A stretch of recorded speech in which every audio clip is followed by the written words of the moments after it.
म्हणून फारसे प्रयत्न न करताही पालकांची इच्छा, कारण अनेक पालक या शाळेचे विद्यार्थी आहेत आणि तोच परिपाठ आम्ही पुढे चालू ठेवलेला आहे, त्यावर विश्वास ठेवून आपण एवढ्या संख्येनं पाचवीत आपले प्रवेश होतात. आपल्या शाळेचा हेतू काही 5-10 वाक्यामध्ये मी सांगतो, म्हणजे वेळ आपला वाचेल. आदरणीय पालक, मंचावरील सर्व मान्यवर, आमचे पत्रकार बंधू राजू बिडवे, सर्व माझे सहकारी बंधू भगिनी आणि प्रिय विद्यार्थी बंधू भगिनींनो, आपल्या सर्वांचे नव्या शैक्षणिक वर्षाच्या आणि प्रवेशोत्सवाच्या दिवशी हार्दिक स्वागत करतो. आजचा दिवस प्रत्येक विद्यार्थ्याच्या आयुष्यातील नवीन आशा, नवीन स्वप्ने आणि नवीन संधी घेऊन आलेला आहे. विशेषतः आज प्रथमच या शाळेत येणाऱ्या विद्यार्थ्यांचे मी मनपूर्वक स्वागत करतो. ही शाळा तुमचे दुसरे घर आहे.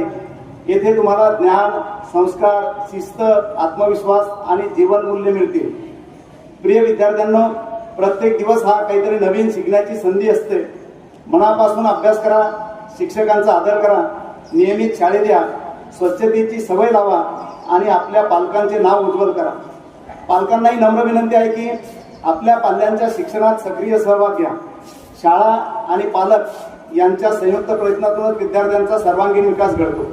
आपल्या शाळेत विद्यार्थ्यांच्या गुणवत्तापूर्ण शिक्षणासाठी आधुनिक तंत्रज्ञानाचा वापर, विविध उपक्रम, क्रीडा, कला आणि संस्कार यावर विशेष भर दिला जाईल.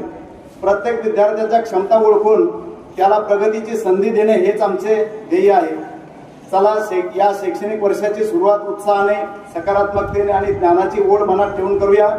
आपल्या सर्वांना नव्या शैक्षणिक वर्षाच्या आणि प्रवेशोत्सवाच्या हार्दिक शुभेच्छा. आपल्या ज्या कंगले मॅडम आणि विद्वे मॅडम, या स्वागत उत्सवाची ही तयारी जी दिसते तुम्हाला, सेल्फी पॉईंट आहे. काही पालकांनी जर आपल्या पाल्यासोबत आले असाल आणि मोबाईल सोबत असेल तर त्या पाल्याला सोबत घेऊन आपण या ठिकाणी आपल्या पाल्याची किंवा त्याच्या सोबत पुण्यात तिसरा जवळ मोबाईल घेऊन आपण सेल्फी घेऊ शकता. या ठिकाणी हे जे सगळे आवाज किंवा ती मांडणी केलेली आहे, यात खरं हा आनंद उत्सव वाटतो. त्यामुळं खऱ्या अर्थानं या शाळेत 5 ते 10 पर्यंत प्रथमच प्रवेश घेणाऱ्यांना तर उत्साह मनपूर्वक स्वागत आहे. पण आजच्या या नवीन सत्रात आलेल्या सर्व विद्यार्थ्यांचं आमच्या सर्व स्टाफच्या वतीनं आम्ही स्वागत करतो आहोत. एक जमेची बाजू अशी आहे की आपल्या मान्य संस्था प्रमुखांनी आपल्याला शासनाच्या धोरणानुसार जेव्हा शिक्षक मिळतील तेव्हा मिळतील, कारण काही शिक्षक आपले सेवानिवृत्त होत आहेत. आजही आपले पंडित सर जे आहेत आमचे 5-6-7ला शिकवणारे, ते पण आजचा त्यांचा शेवटचा दिवस आहे. ते सेवानिवृत्ती त्यांची ते होणार आहेत, सेवानिवृत्त होत आहेत. त्यामुळं नवीन ज्या जागा रिक्त आहे त्यासाठी जवळपास 13 शिक्षक बंधू भगिनी छोट्याशा मानधनावर आणि उच्च शिक्षित आहेत. काही ठिकाणी त्यांनी अनुभव पण घेतलेला आहे. आपल्या पाल्याचं शैक्षणिक थोडंही नुकसान होऊ नये म्हणून मान्य संस्था प्रमुखांनी वर्षाला 10 ते 12 लाख खर्च करून या सर्व शिक्षकांची व्यवस्था केलेली आहे. म्हणजे आपल्या पाल्याचं शैक्षणिक नुकसान टाळण्यासाठी संस्था प्रमुख आपल्या शाळेच्या पाठीशी असतात. त्यामुळेच आपल्याला एवढं गुणवत्ता 10वी-12वीचा रिझल्ट पहा, शालेय स्तरावरचा रिझल्ट पहा, क्रीडामध्ये राष्ट्रीय स्तरावर खेळणारे मुलं पहा, चित्रकला स्पर्धा असो किंवा अन्य कोणत्याही शिष्यवृत्ती असो, सर्व परीक्षेमध्ये NMMS असो, सर्व राष्ट्रीय आणि राज्य स्तरावरच्या परीक्षेमध्ये आपल्या शाळेचा नावलौकिक आहे. तालुक्यामध्ये सुद्धा रिझल्ट पाहिले आपण, 12वीच्या विज्ञानचाही रिझल्ट पहा, 12वीतून म्हणजे तालुक्यातून प्रथम आलेला विद्यार्थी आहे. एवढंच नाही तर JEE ॲडव्हान्समध्ये जे निकाल लागतो IIT सेक्शनचे, त्यामध्ये OBC मधून देशभरातून 223व्या नंबरवर तो आलेला आहे. म्हणजे आपल्या शाळेतील विद्यार्थ्यांची प्रगती सर्व दृष्टीने सर्वांगीण विकासासोबत त्याचे शैक्षणिक गुणवत्तेमध्ये सुद्धा तो आघाडीवर असतो. ही आपल्याला एक आनंदाची गोष्ट आहे. म्हणून आजच्या दिवशी उन्हाळ्याच्या सुट्टीमध्ये आणखी 2 पर्यवेक्षक आपल्यामध्ये संस्थेनं त्यांना प्रमोशन दिलेलं आहे. पिंपळगाव सरई याच ठिकाणी पूर्वी गणित विषयाचे नामांकित शिक्षक असणारे काही वर्ष पिंपळगाव सराई या ठिकाणी प्रशासकीय बदली म्हणून त्यांना पाठवलं होतं.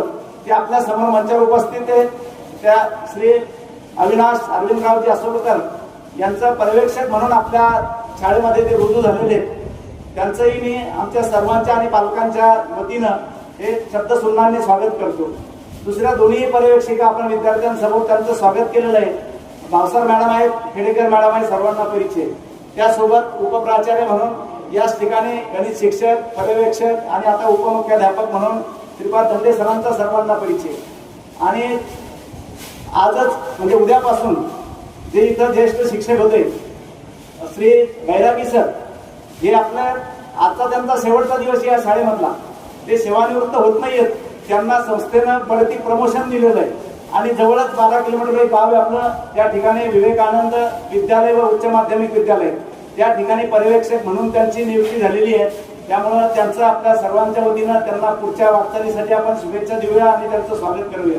बैरागी सरांना विनंती करतो की त्यांनी मंचावर यावं आणि आदरणीय धनंजय सरांकडून त्यांचे स्वागत स्वीकारावं. सरांना या ठिकाणी मराठी तसे इतिहास काही वर्गाचे हिंदी विषयाचे एक विद्यालय त्या ठिकाणी सुरुवातीला नोकरी सुरुवात केली आणि नंतर शेवटच्या काही वर्षापासून त्या आदर्श विद्यालयामध्ये सेवा देत आहेत. असे आदरणीय पंडित सर यांना विनंती करतो की त्यांचा आज सेवानिवृत्तीचा म्हणजे शाळेतील शेवटचा दिवस आहे. मी मंचावरील मान्यवरांना विनंती करतो की त्यांना त्यांचा कार्यक्रम आपण वैयक्तिकरित्या घेणार आहोत, पण त्यासोबत विद्यार्थ्यांसमोर त्यांचं एक छोटेखानी त्यांचं स्वागत करूया. त्यांना